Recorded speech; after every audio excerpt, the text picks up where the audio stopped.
حضرت فاروق اعظم کے ہاتھ میں تلوار تھی، گھر سے نکلے، کہنے لگے آج میں اس محمد کا خاتمہ کر دوں گا معاذ اللہ، اس نے گھر گھر فساد پیدا کر دیا تلوار لے کے۔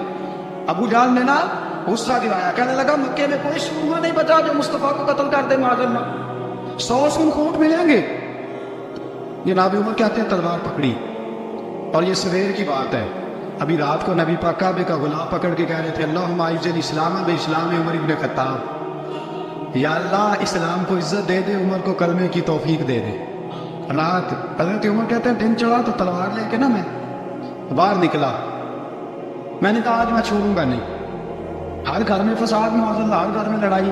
فرماتے ہیں رستے میں حضرت ارقم بن زید مل گئے، کہنے لگے کدھر جا رہا ہے؟ میں نے کہا آج میں مصطفیٰ کو قتل کروں گا۔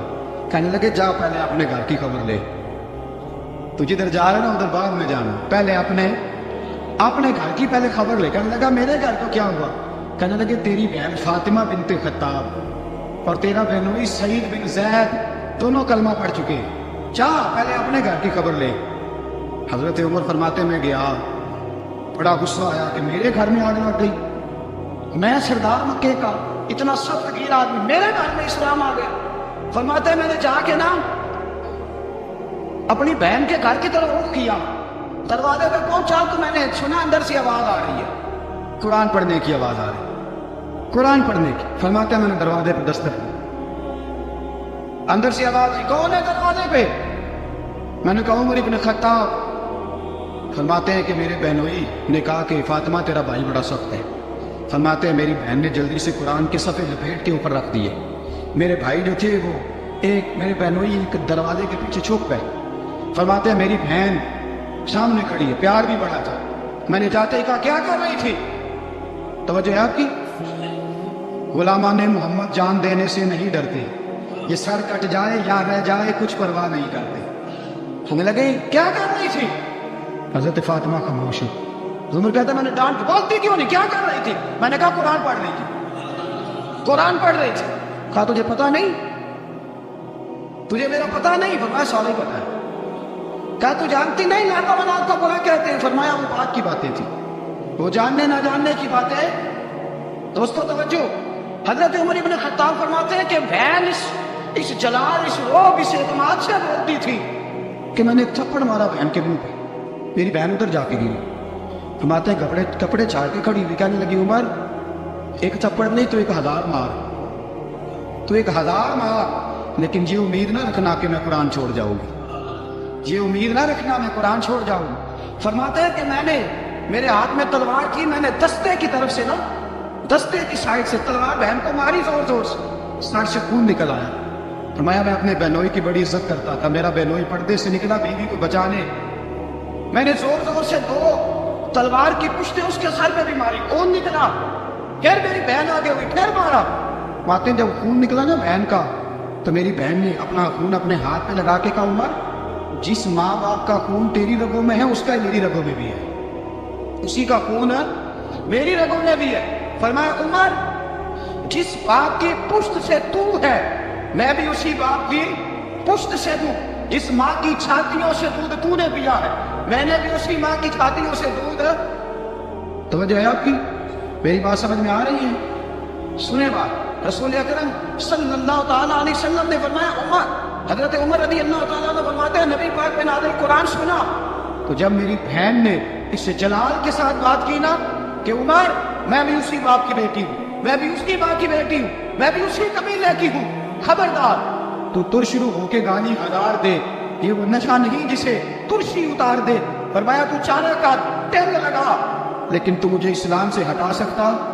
حضرت عمر فرماتے ہیں بہن کا جلال دیکھا تو میں ٹھنڈا ہو گیا، بہن کا جلال دیکھا تو میں نے کہا اچھا مجھے دکھاؤ کیا پڑھ رہی تھی، مجھے دکھاؤ ذرا کیا پڑھ رہی تھی۔ فرماتے ہیں میری بہن کہنے لگی تو کافر ہے، انما المشرکون نجس، جا پہلے وضو کر کے آ، جا غسل کر کے آ، جا پہلے نئے کپڑے دھلے ہوئے پہن کے آ، پہلے تیار ہو کے آ۔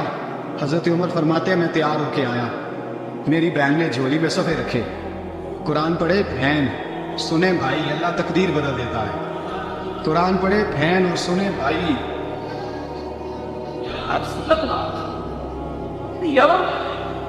قرآن پڑھے بھائی اور سنے بہن، اللہ تقدیر ہے۔ لیکن آج بہن بھائی قرآن تو سنتے سناتے ہی نہیں نا، یہ تو رواج ختم ہو گیا نا۔ وہ قوم جو کل لڑتی تھی ننگی شمشیروں کے ساتھ، وہ آج سینما دیکھنے جاتی ہے اپنی ہمشیروں کے ساتھ۔ معاذ اللہ، نعوذ باللہ، استغفر اللہ۔ ہمارا وہ حال نہیں رہا جو تھا۔ حضرت عمر فرماتے ہیں بہن نے قرآن پڑھا، میں نے قرآن سنا، پتہ نہیں قرآن میں کیا لذت سی، میں رو رو کے بے حال ہو گیا۔ فرماتے ہیں میرے جیسا سخت آدمی، میرے جیسا سخت جو کبھی نہیں رویا تھا، آج قرآن سنا۔ وَإِذَا سَمِعُوا مَا أُنزِلَ إِلَى الرَّسُولِ تَرَىٰ أَعْيُنَهُمْ، جب قرآن، اللہ کا قرآن پڑھا جاتا ہے جو رسول پہ آیا، تو لوگوں کی آنکھوں کو تم دیکھو گے، ان کی آنکھوں میں آنسو ہوتے ہیں۔ فرمایا میں رو رو کے بے حال ہو گیا۔ میری بہن کہنے لگی بھائی کیا پروگرام ہے؟ میں نے کہا مجھے بھی لے چلو، مجھے بھی لے چلو۔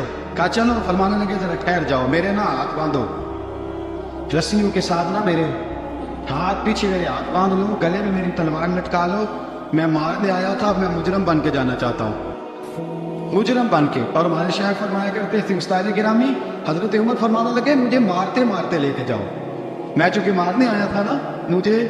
اور ایک پنجابی کا شاعر کہتا ہے حضرت عمر نے کہا کرو آیا سا مار مقامنے نو، کرو آیا سا مار مقامنے نو، ان مینو مار دے لے چلو، متے عمر دی عمر برباد ہوئے جتھے عمر سوار دے لے چلو۔ کرو آیا سا مار مقابلے نو، ان مینو مار دے لے چلو، متے عمر دی عمر برباد ہوئے جتھے عمر سوار دے، متے عمر دی عمر برباد ہوگی جتھے عمر سوار دے۔ فرماتے جب پہنچے نا دار حکم میں تو دروازے پہ حضرت امیر حمزہ کھڑے تھے۔ حضرت امیر حمزہ، ایک شخص کہنے لگا حضرت امیر حمزہ سے عمر آ رہا ہے، فرمایا آنے دو۔ کہا حضور وہ تلوار بھی گلے میں لٹک رہی ہے، فرمایا آنے دو، وہ اگر عمر ہے تو میں بھی امیر حمزہ ہوں، وہ اگر عمر ہے تو اللہ شد اللہ و رسول ہے، اللہ رسول کا شعر وہ آنے دو۔ کہا آپ کیا کریں گے؟ کہا جب ملبوس رکھے گا تو خاطر سے دکھائیں گے، نمونہ اس کو ہم خلق محمد کا دکھائیں گے، اگر نیت نہیں اچھی تو میں اس کو قتل کر دوں گا، اسی کی تیغ سے سر کاٹ کے چھاتی پہ دھر دوں گا، میں آنے دو آنے دو عمر۔ حضرت عمر آئے، دروازے میں داخل ہوئے، صحابہ فرماتے ہیں کہ حضور نے شور سنا، فرمایا کون ہے دروازے پہ؟ فرمایا عمر۔ فرماتے ہیں حضور اٹھ کے تیزی سے، چادر گر گئی، چادر حضور تیزی سے اٹھے، کھول دو دروازہ۔ حضور عمر کے گلے میں تلوار ہے، فرمایا پھاٹک کھول دو۔ یا رسول اللہ عمر آپ کا دشمن، فرمایا کھولو دروازہ۔ کہا یا رسول اللہ خطاب کا بیٹا، فرمایا کھولو دروازہ۔ یا رسول اللہ ابو جہل کا رشتہ، فرمایا کھولو دروازہ۔ حضور ماجرا کیا ہے؟ فرمایا وہ اپنے آپ نہیں آیا، میں نے رات اللہ سے دعا مانگی ہے، میں نے مانگ کے نہیں آیا، میں نے مانگ کے لیا، وہ اپنے آپ تھوڑا آ گیا، ماں کھولو دروازہ آنے دو۔ حضرت عمر چھٹ سے دروازہ کھلا نا، رسول پاک سامنے کھڑے ہو گئے۔ کیا منظر تھا؟ ابو بکر فرماتے ہیں تمہیں کیا بتائیں کیا منظر تھا؟ حضرت ارقم فرماتے ہیں تمہیں کیا بتائیں کیا منظر تھا؟ میرے حبیب کی گردن تنی ہوئی ہے، آنکھوں میں آنسو بھرے ہیں پر نیچے نہیں گرتے، آنسو بھرے ہیں آنکھوں لیکن نیچے ٹپکتے نہیں۔ میرے رسول پاک آگے بڑھے، عمر کی گردن جھکی ہوئی ہے، عمر اوپر نہیں دیکھتے، حضور آگے بڑھے، جا کے حضرت عمر کا کندھا زور سے ہلایا، فرمایا کیا پروگرام ہے تیرا، کیا ارادہ ہے تیرا، بول۔ حضرت فاروق اعظم آنکھ یوں اٹھا کے کہنے لگے سونے بس اب کلمہ پڑھنے کا ارادہ ہے، سونے کلمہ پڑھنے کا۔ صحابہ فرماتے ہیں پتہ نہیں کیا ہوا، پتہ نہیں، حضور کا اتنا جوش ہم نے کبھی نہیں دیکھا، نبی پاک کو نعرہ لگاتے ہم نے پہلے کبھی نہیں دیکھا۔ جب عمر نے کہا سونے کلمہ پڑھنے آیا، فرماتے ہیں رسول پاک کے جو آنسو بندے ہوئے تھے نا وہ ٹپ سے نیچے گرے اور حضور نے فرمایا اللہ اکبر، اللہ اکبر۔ فرماتے ہیں حضور نے جب اللہ اکبر کہا تو سارے صحابہ بھی کہنے لگے اللہ اکبر، اللہ اکبر، اللہ اکبر۔ حضرت عمر فاروق کا عدل اور حضرت فاروق اعظم کا انصاف، اس کو دنیا جانتی بھی ہے، مانتی بھی ہے۔ حضرت فاروق اعظم رضی اللہ تعالیٰ عنہ قاضیوں کا تقرر کرتے وقت سب سے زیادہ احتیاط کرتے تھے کہ بندہ کس قسم کا ہے، اس کا مزاج کیا ہے، معاشرے میں اس کا وقار کیسا ہے، اس حساب سے اس کو تقرر کرتے تھے قاضی کے لیے۔ اور کیا حال تھا؟ حضرت زید بن ثابت رضی اللہ تعالیٰ عنہ کو آپ نے قاضی مقرر کیا، بعد میں معزول کر دیا۔ کیوں آپ نے معزول کیا ہے؟ حضرت عمر کہنے لگے اس کی وجہ ہے، ایک دن ایک شخص نے حضرت ابی بن کعب نے مجھ پر مقدمہ کیا، حضرت عمر پر مقدمہ کر دیا، تو فرماتے ہیں کہ میرے سامنے میں دیکھ رہا تھا، جب میں عدالت میں پہنچا تو زید بن ثابت نے میرا کھڑے ہو کے استقبال کیا، اور جب مدعی آیا ہے تو وہ بیٹھے رہے ہیں، تو میں نے کہا کہ جب آپ دونوں میں ملتے وقت انصاف نہیں کرنا ہے تو فیصلے میں کیسے انصاف کریں گے؟ آپ اس قابل نہیں کہ آپ کو قاضی بنایا جائے، معذور کر دیا۔ اگر میں بحیثیت مجرم، بحیثیت ملزم آیا ہوں، اگر آپ نے میرا کھڑے ہو کے استقبال فرمایا تو پھر مدعی کا تو زیادہ حق بنتا تھا، اور ہم پر اعتراض ہے کافر کا، وہ کہتے ہیں تو عدل نہیں کر سکتے۔ بولا آدمی ہے نا، وہ دیکھتا ہے آج کل کے مسلمانوں کو، آج کل کے مسلمانوں کو دیکھ کے رائے قائم کرتا ہے۔ ہم اسے کہتے ہیں ہاں آج کل کے مسلمان نہ دیکھ، وہ جنہوں نے ڈائریکٹ نبی پاک کی نکاح سے فیض پایا تھا انہیں دیکھ، ڈائریکٹ جو رسول پاک کی نکاح کے فیض یافتہ تھے، عدل و انصاف سے بھر دی دنیا۔ حضرت فاروق اعظم عمر بن عاص مصر کے گورنر تھے، حضرت فاروق اعظم نے انہیں متعین کیا تھا، ان کے بیٹے کا مصر میں جھگڑا ہو گیا کسی عام آدمی کے ساتھ، گورنر کے بیٹے کا، اور گورنر کے بیٹے نے اس مصری کو ایک عام آدمی کو درے مارے، تجھے پتہ نہیں میں گورنر کا بیٹا ہوں؟ مصری نے کیا کیا، گھوڑے پہ بیٹھا سیدھے مدینے آ گیا، سیدھا مدینے۔ حضرت فاروق اعظم کے در دولت پہ پشت سے کپڑا اٹھایا، پشت سے اس نے اپنے نشان دکھائے تو جناب عمر کی آنکھوں میں آنسو آ گئے۔ ایک عام آدمی ہے، جانتے کوئی نہیں، تمہیں رو پڑے، اتنا ظلم، اور میری سلطنت میں کوڑے برس سے تیری پشت پہ، فوراً بھیجا، جاؤ بلا کے لاؤ۔ حضرت عمر بن عاص اپنے بیٹے سمیت آئے، بڑی عدالت ہے، حضرت فاروق اعظم کے لفظ، فرمایا اس کو اس کی ماں نے آزاد پیدا کیا تھا، تو نے اسے کیوں غلام بنایا؟ اس کی ماں نے آزاد جنا تھا، تو نے کب سے لوگوں کو غلام؟ کہا بیٹے یہ کیا کہتا تھا؟ یہ کہتا تھا میں گورنر کا بیٹا ہوں، تو مجھے جانتا نہیں؟ فرمایا اب یہ بڑی عدالت ہے، کوڑا پکڑ اور اس گورنر کے بیٹے کی پشت پہ برسا، اور اسے کہہ تو گورنر کا بیٹا ہے، میں محمد کا غلام ہوں صلی اللہ تعالیٰ علیہ وسلم۔ اسے بتا، اسے بتلا کہ تو گورنر کا بیٹا ہے نا، میں نبی پاک کا غلام ہوں، اور جو مصطفیٰ کے غلام ہوتے ہیں وہ سارے برابر ہوا کرتے ہیں۔ حضرت فاروق اعظم کا عدل، جناب فاروق اعظم کا انصاف، جناب فاروق اعظم رضی اللہ تعالیٰ عنہ، روم کا ایلچی آیا نا حضرت عمر فاروق کے پاس، تو وہ کہتا ہے میں پیغام لے کے آیا اپنے بادشاہ کا، اور میں سفیر تھا، میں بڑے ملکوں میں گیا، بڑے بادشاہ دیکھے، بڑے امیر دیکھے۔ حضرت فاروق اعظم رضی اللہ تعالیٰ عنہ کے دربار مجھے بھیجا گیا، جب پہنچا تو میں نے مسلمانوں سے کہا تمہارے بادشاہ کا دربار کہاں ہے؟ انہوں نے کہا نہ ہمارا بادشاہ ہے نہ کوئی دربار ہے، نہ بادشاہ ہے نہ کوئی۔ اچھا تو پھر وہ کدھر بیٹھتے ہیں؟ کہا یہاں مسجد میں ملیں گے یا اپنے جھونپڑے میں ملیں گے۔ تو کہا تمہارا بادشاہ بھی کوئی نہیں؟ کہا بادشاہ نہیں، ہم مومن ہیں، ہمارا ایک امیر ہے جسے امیر المومنین کہا جاتا ہے۔ وہ شخص کہتا ہے میں مسجد گیا، میں نے کہا عمر کدھر ہے؟ انہوں نے کہا جی ابھی نکلے تھے ادھر ہی ہوں گے۔ میں نے کہا یہ کیسا بادشاہ ہے؟ کوئی کہتا ادھر ہو گئے، کوئی کہتا ادھر ہو گئے۔ یہاں تو صوبائی وزیر صاحب سڑک سے گزرے تو سارے روڈ 3 گھنٹے بلاگ رہتے ہیں، اور یہ کیا چکر ہے کہ لاکھوں مربع میل کا حکمران، کوئی کہتا اس گلی میں گیا، کوئی کہتا اس گلی میں گیا، یہ کیسا بادشاہ ہے؟ کدھر ہے وہ؟ انہوں نے کہا یہی تھا۔ دوسرے سے پہلے وہ باغ کی طرف گئے، باغ میں گئے تو وہ ایلچی کہتا ہے میں نے باغ والے سے پوچھا کہ یہاں تمہارا امیر کدھر ہے؟ انہوں نے کہا وہ درخت دیکھ رہے ہو؟ کہا حضرت دیکھ رہا ہوں۔ اس درخت کے نیچے وہ ایک شخص جو سویا ہوا ہے نا، مٹی کا ڈھیلا سہانا بنا کے، وہ درخت کے نیچے مٹی کے ڈھیلے کا سہانا بنا کے جو بندہ سویا ہے وہی ہمارا امیر ہے۔ وہ سامنے حضرت سیدنا عمر فاروق کے پاس وہ بندہ جا کے کھڑا ہو گیا، وہ کہتا ہے کہ پسینہ گر گر کے نا مٹی کے ڈھیلے پہ گارا بنا رہا تھا، پسینہ گر گر کے مٹی کا ڈھیلا، وہ تر تھا۔ حضرت فاروق اعظم سو رہے تھے، کہنے لگا میں 20 اور درجنوں بادشاہوں کو دیکھ چکا تھا جن کی آگے 10 گز۔ حضرت عمر کی آنکھ کھلی، تامت سمیٹی اٹھ کے بیٹھ گئے، کدھر آیا ہے؟ کہنے لگا حضرت جی آیا تو کسی اور کام تھا، آیا تو کسی، لیکن اب کام کوئی اور بن گیا ہے۔ آپ نے کہا آپ کیا کام بنا ہے؟ کہنے لگا میرا کام یہ بنا ہے کہ میرا بھی دل کیا میں بھی کلمہ پڑھوں اور نبی پاک کا غلام بن جائے، یہ کام بن گیا۔ اور ساتھیوں بس مدینے میں وہ دن بڑا عجیب تھا جب سیدنا فاروق اعظم کے بیٹے کا معاملہ آ گیا۔ آج 60 سال کا بوڑھا عمر ابو شامہ حضرت عمر کے صاحبزادے، یہودیوں نے سازش کر کے انہیں نبیذ پلا دی۔ نبیذ جائز تھی، نبیذ کیا کہ شراب پلا دی۔ پھر مقدمہ قائم ہوا، کہا اب پتہ چلتا ہے عمر کتنا عدل کرتا ہے۔ سیدنا فاروق اعظم کے پاس گواہ آئے، صاحبزادہ اندر کھانا کھا رہا تھا، فاروق اعظم نے گریبان سے پکڑا، کھینچ کے لائے اور میں ابو شامہ چل، تو نے شراب پی ہے، تجھے کوڑے مارے جائیں گے، تیرے لیے 180 کوڑوں کی سزا تیاری کر لے۔ ابو شامہ کہتے ہیں کہ ابا جی انہوں نے نبیذ کہی تھی، شراب پلا دی۔ فرمایا تو نے پی کیوں؟ تو نے پی کیوں؟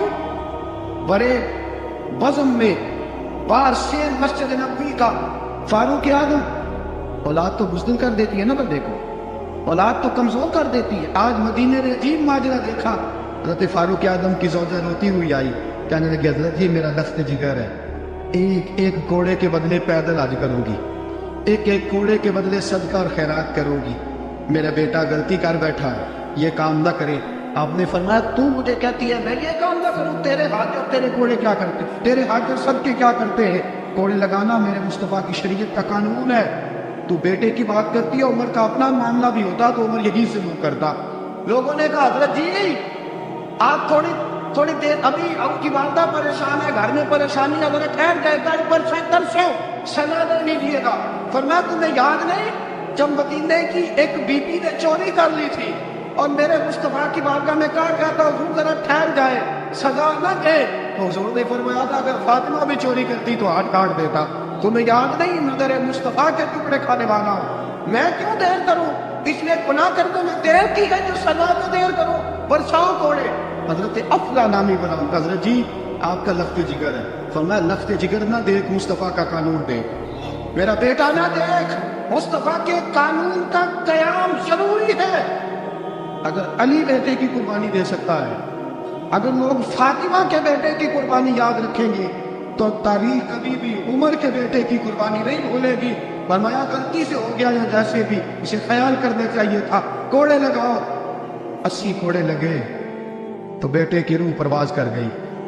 جب جوان بیٹا کسی کا، کوثر نیازی نے کہا تھا باپ کا جنازہ اٹھانا بڑا آسان پر بیٹوں کے جنازے اٹھانے بڑے مشکل ہیں۔ جب فاروق اعظم کا بیٹے کا انتقال ہوا، بیٹے نے آنکھیں کھولی، باپ کی طرف دیکھا تو سیدنا فاروق اعظم عدل و انصاف 2 آنسو آنکھوں میں آئے۔ کہا بیٹا حضور سے جا کے کہنا کہ عمر نے بیٹا نہیں دیکھا، کہا تیرا قانون دیکھ، جا کے حضور سے میرا پیغام دینا۔ حضرت ابو شامہ رضی اللہ تعالیٰ عنہ وصال کر گئے۔ تاریخ کیسے کیسے منظر ازالت الخلفاء شاہ ولی اللہ کی بطور حوالہ پیش کروا۔ حضرت ابو شامہ کا وصال ہو گیا، 20 کوڑے باقی تھے۔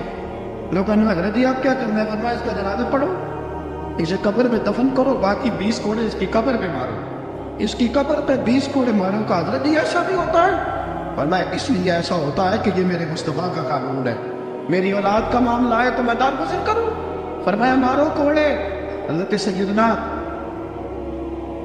حذیفہ بن یمان فرماتے فاروق اعظم بیٹے کی قبر پہ کھڑے تھے، داڑھی آنسوؤں سے بھری ہوئی تھی۔ میں دوڑا ہوا آیا، میں نے کہا عمر نہ رو، آج خواب رات تیرے بیٹے کا جنازہ تھا، جنازہ پڑھ کے سویا ہوں تو خواب میں مجھے رسول پاک کی زیارت نصیب ہوئی ہے۔ نبی پاک خواب میں تھے تو 2 سبز غلے تیرے بیٹے کو پہنا رکھے تھے اور رسول پاک کی بغل میں کھڑا تھا۔ حضور نے فرمایا عمر کو جا کے کہنا کہ تو نے بیٹا پاک کر کے بھیجا تھا، اللہ نے جنت کے سارے دروازے کھول دیے ہیں۔ اللہ نے عمر کو میرا سلام کہنا اور اسے کہنا عمر تیرا حدود اللہ قائم کرنا خدا کو بھی پسند ہے، مصطفیٰ کو بھی پسند۔ ساتھیوں عمر انتقال کر گئے، 26 ذوالحجہ کو زخم لگا، یکم محرم کا دن، آج کا دن حضرت فاروق اعظم کو یاد رکھنا، لوگوں کو بتانا، دن بار عمر کی باتیں کرنا، خراج تحسین پیش کرنا۔ حضرت فاروق اعظم کو زخم لگا، آپ نے فرمایا اپنے بیٹے سے بیٹا جا حضرت عائشہ کے پاس، گنبد خضرا میں 3 لوگوں کے دفن ہونے کی جگہ ہے، ایک میں ابو بکر دفن ہو چکے، ایک میں رسول پاک کا مزار قدسی بن چکا، ایک جگہ خالی ہے، جا کے عائشہ سے پوچھنا، مجھے پتہ ہے وہ 18 سال کی عمر میں رسول پاک پردہ کر گئے تھے،